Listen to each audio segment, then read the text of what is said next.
कोल्हापुरात एका चोरी प्रकरणाच्या चौकशीतून 22 गुन्हे उघड झालेत। या प्रकरणात चौघांना गजाआड केलाय। खुर्द रस्त्यावर 2 कामगारांना चाकूचा धाक दाखवून 28,000चा ऐवज लुटला होता।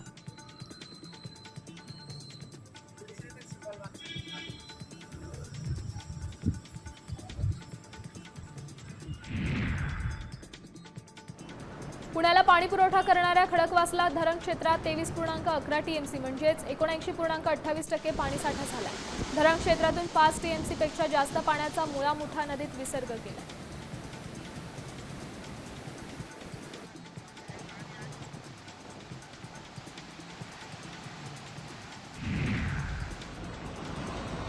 पुण्यातला भिडे पूल 20 ऑगस्टपर्यंत खुला होणार आहे। पालिका आयुक्तांनी ही माहिती दिली आहे। नारायणपेठचा भाग मेट्रो स्टेशनला जोडण्यासाठी पादचारी पूल उभारतात, त्यामुळे गेल्या 3 महिन्यापासून भिडे पूल बंद आहे।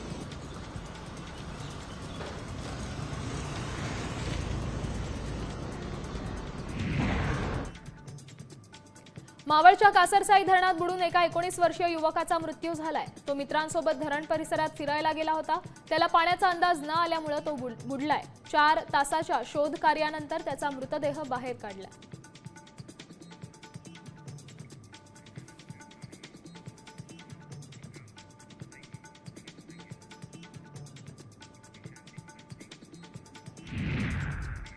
आता isakal.com आहे देशातील नंबर 1 ची मराठी न्यूज वेबसाईट। प्रत्येक अपडेटसाठी isakal.com ला नक्की भेट द्या।